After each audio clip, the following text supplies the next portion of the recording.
Let's begin. So the human body can be compared to a Birkeland current or a figure eight. Okay. The hara, not the hora, the hara can be compared to that specific. Boom.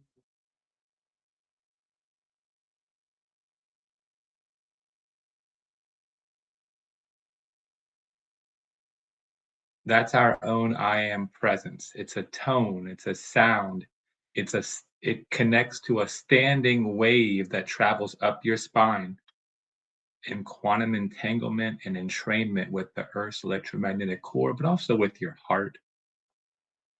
The spine is producing a variety of standing waves, but there's one primary wave that's being formed as a result of the sacral cranial pump, or should I say it is sacral cranial, but I was tapping the wrong thing at the wrong time. I'm calling the ohm or the om a tone of home. And to be clear, Tones of Home is a wonderful Blind Melon mid-90s alt rock anthem. And if you want to check it out, it's on my Substack. Again, the Substack that I'm referring to and reading is called It's All Circles in Light Alvo. So the hara is held in balance. I remember the hara is seen as right behind or under the navel, 2 inches or so, or an inch and a half below the navel. It's not in the physical body, obviously. And according to the psychics, Barbara Brennan specifically, who wrote Hands of Light and Light Emerging, is not even one of the seven chakras. It's not part of the fourth density or the 4D, the aura, the seven light rays that connect to these plasma filaments traveling through you and out from the back to the front. These plasma filaments, these chakras, the seven chakra opening as a vertical funnel, and the root chakra as a funnel to the ground, to the earth. Um, the hara is actually deeper than the chakra body. Okay, so the hara is it's basically your center of gravity, your core. It's held. It's like a tone, though. It's not. You really can't. It's in it's in your face, but you can't grab it because this is a secondary harmonic point. This is called the upper dantian, which is where the third ventricle of the brain is located, where that cerebral spinal fluid will bathe you in that nourishing salt ionic sea that you were born from as a baby, and give you that rebirth, that metanoia, that renewing of the mind. That's the upper dantian. The lower dantian is down here. So these two are at harmonic points, and they form the sacrum. The sacrum bone is kind of also related to where this ohm sits, kind of on top of the sacrum bone. It's another way of looking at it, the ohm. Then your third eye sits right here in the ventricle, the pineal gland, with its piezoelectric calcite crystals and its rods and cones oriented to receive the light. Anywho, that's all of that is not the level I'm talking about. There's actually a deeper level, because I think everybody kind of knows that the crown chakra is violet, and the third eye chakra is indigo, and the throat chakra is blue, and the heart chakra is green, and you might even know what tones, because they're all various tones you can strike, from lam, root chakra, and you got vam, vam, vam, for the sacral current. Ram, ram, for the solar plexus, and then yam for the heart, and then ham for the throat. Then we're back to om for the third eye complex, or om. But yeah, there's the deeper level. Um, and what I've been trying to connect, this is the hara, as I said, is the om. Okay, but it's connected on an axis back to your higher self. Okay, and I was thinking of that telephone line song, you know Give me some time. I'm living in twilight. You're connected to your. This is what you see in this image that Barbara Brennan. That's, to be clear, that's Barbara Brennan's imagery from her books. Most people don't have a Hara line that's truly connected from the top of their head down to the breastplate, the heart, down to the stomach, down to the core, the pelvic floor, down to the earth's core. She says very few of us have this line integrated. For most of us, it's torn right here, or so between the heart and the solar plexus. The earth and the earth's electromagnetic energy field is really not the problem. It's the way our third chakra it's the negative internalized set of beliefs we've internalized from living here, and it's here too. We have like a smudge or a murkiness around the heart and around the solar plexus. Okay, from our jobs and from our lives and from the feeling of powerlessness and a lack of clarity and meaning as to what's going on here and what our purpose is for being here. Which God bless. To share the light and love of Christ is a fine message in a reasonable purpose, but it's much easier said than done on a tangible level. Getting up and going and getting dressed for work, you're not. A lot of us are not thinking of sharing Christ's light and life. Okay, so we're instead thinking we're in a negotiated power struggle with people or with institutions, organizations. Financial factors play a role in our choice of jobs, and we suffer a disempowerment and a disconnection from this hara, from this core of who we are, and a loss of our vital energy. So, what is its vital energy? I'm suggesting that it's earthly chi, which is a telluric current, lower frequency, lower voltage, free electrons. That's why this whole grounding thing is where I began. This idea, what are you grounding into? Well, to see a telluric current of electrons. And what are you grounding into that current of electrons? Well, you're grounding higher energy, higher voltage, higher charge particles that are coming down. Okay. So that's the ultraviolet photons. That's the positron, which is the couple of the electron, a little Christ particle. You see, when you want to share the light and the light of Christ, most people are not thinking of positrons. See the positron, be the positron. Uh, Positron emission tomography is, the internalized image you get when the positrons collide with the electrons and release light. Because that's what they do. They collide with electrons and release gamma ray photons of light. Sometimes they can become married, though. And that's a very rare thing that happens in these Birkeland currents. These Birkeland currents are like these plasma ropes. They actually pinch together positronic and electronic streams, um, and they form double helixes. It's like the perfect image of our DNA. So it's the Birkeland current is like the Shiva and Shakti together. It's the male and female, as the positronic would be the male or positive, electronic is the female. Now, we know about the protons. We know at the next level, next fundamental level up, you have the protons.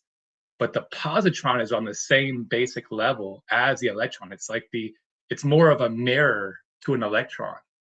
Okay, they have opposite spins relative to one another. So that's why you see the anti-particle chakras. The positron is literally antimatter. So I've connected the positron to the hara because that's why it's at a deeper level, and this positronic axis is all attracting. It attracts the electron that then will from the earth that will flow up this pranic tube, you see, back, and it will eventually guide you uh, back home at the end of your life, of course, and it will open a connection through what Ra, the law of one, calls intelligent infinity, back to the mind of God or just to your higher self, just yourself from the future. Um, we talk about it. We have there's the Z pinch, but that's from the Birkeland current. When you think about the X, right, the X axis going horizontal, you think of the Y axis. Well, the Z pinch is around this midsection. That's what you see in the fleur de lis, bringing these counter rotating currents into a precarious balance. That's what this Hara line or tone is doing. Om. It's synchronizing a counter-rotating and a rotating, um, particle and antiparticle are the Merkaba, the counter-rotating fields, the male and the female. So this center, like I'm saying, this Z pinch is in the fleur-de-lis, and it's what the scientists are looking for at CERN. They want this ultimate God particle, right? It's really just a Merkaba. There's counter-rotating tetrahedra or pyramids. They can fuse in something like an octahedron or a star tetrahedron. Okay, and as they as you can yoke them or equilibrate their spins into a golden ratio of 34 to 21, a proper golden ratio balance, you can begin to elongate your disk. This is what Drunvalo Melchizedek goes all into. You can type in Melchizedek, Merkaba, you'll get the Flower of Life.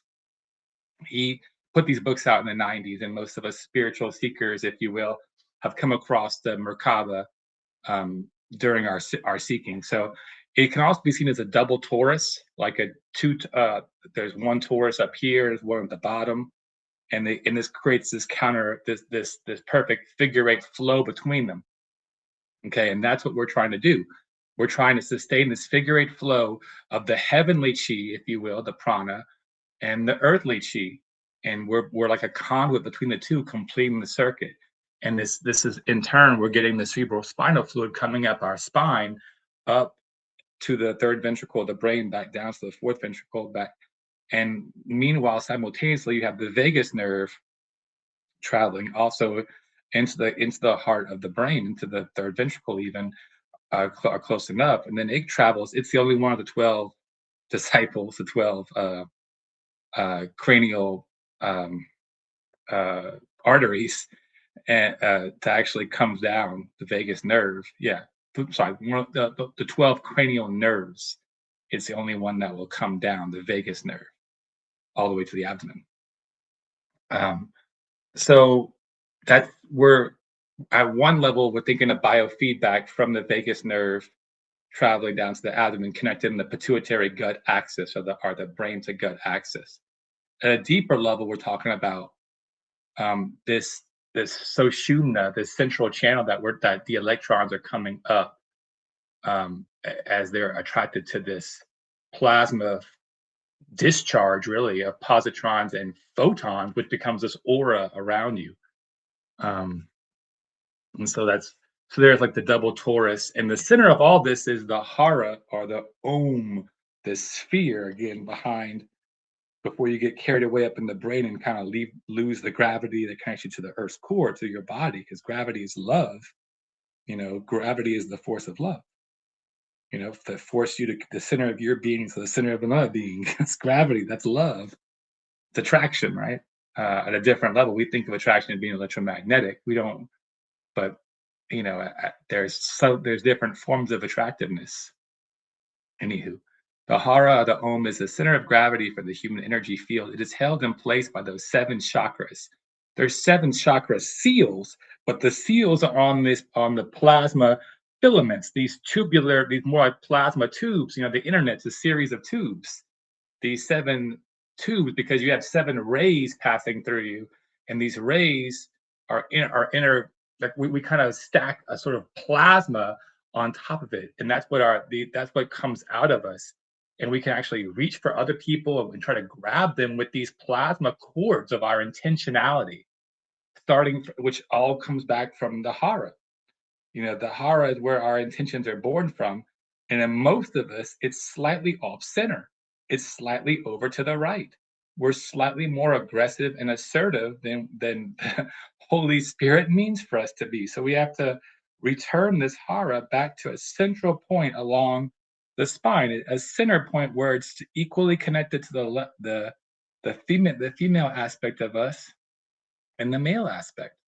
So it's not so aggressive and assertive. It can has a way to receive, because these 7 chakras are formed at particular. So they're based upon ferrous and ferric. It's different types of iron oxide and macromolecules of magnetite along the spine. They're deposited, so they can have a magnetoreceptivity. They can sense the field, and they can sense your sort of biophotonic emission and the bioacoustics as that mixes with the standing wave of the sacral cranial pump that will open these sort of flowers and give you access to the internal organs that are in these chakra zones of the body, the endocrine glands, and your overall human energy field. So, and we can affect them as I was saying with the tones, the lam, and the color red goes with the root chakra, and vam, orange for the sacral, ram for the yellow, yam for the green, hum for the blue. So, how this is all happening, it's a mixture of the bioacoustic resonance with the sound and the vertebra has specific tones, like a xylophone for God, if you will. There's also the biophotonic emission from the DNA and from the cells, mitochondria. It's a method of communication that we have not fully appreciated at the cellular and then subcellular level, the microtubules, mitochondria. There's also magnetoreception. That's again what the iron oxide, what the hemoglobin is doing inside the blood, what these larger macromolecules, these spheres and tetrahedra of iron oxide that are found along the spine, these chakra points, their magnetoreceptivity, they're helping to connect the connect the body back and the organs back to the standing wave of the sacral cranial pump that is helping with this nourishing flow of oxygen and freshly oxygenated blood as it comes up with the cerebrospinal fluid. You're just keeping the brain and keeping the body, oxygenated or oxidized.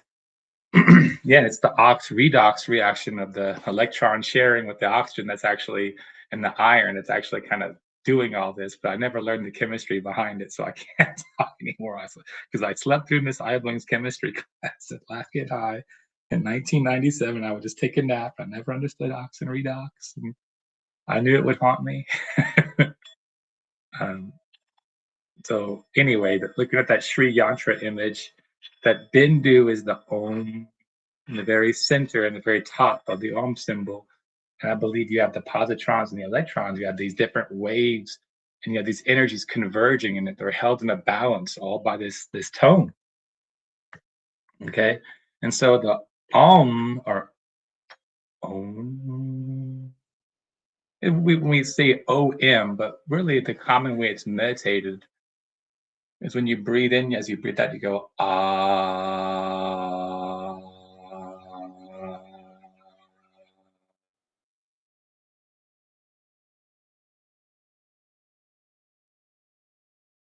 And I believe it's meant to resonate at what's called your upper dantian, or the female point, the sixth chakra, where you have like an ionizing pool. Here at the heart chakra, the fourth point, another female point, and then the sacral chakra. And the ah resonates with the alpha brain wave up here, the ooh down here to the heart, and then the is when, and it's also connected to the alpha brain wave, the theta brain wave, and the delta wave as you fall asleep. So it's these three tones together that really are what your brain is always working through. Part of your brain may be asleep at one point in a sort of delta wave, hibernating on an idea.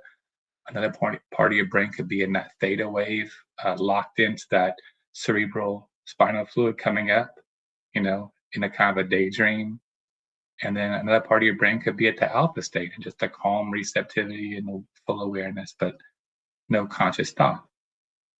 This is all the foundation of the Om, which again is also your Hara. This is just laying the foundation, right? We're not talking about the beta brainwave or the gamma brainwave, just the delta, the theta, and the alpha. Yeah, and if you read the Substack, you'll see it's Google lays it all out for me.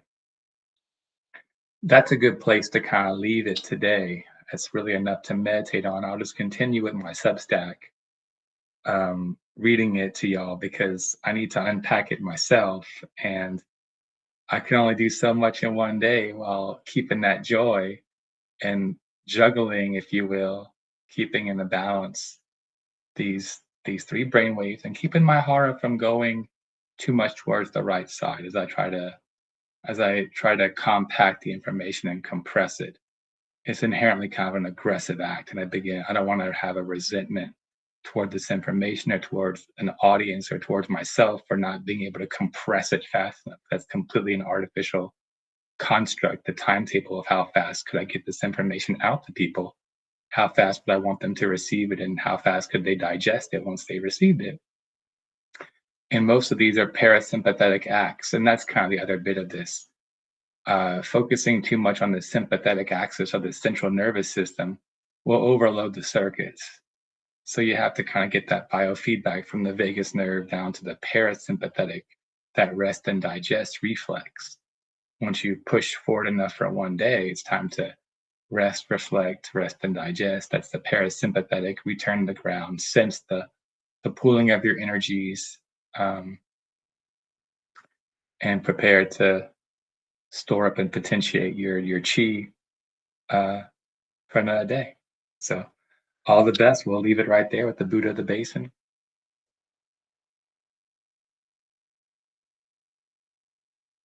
Om Shanti Om.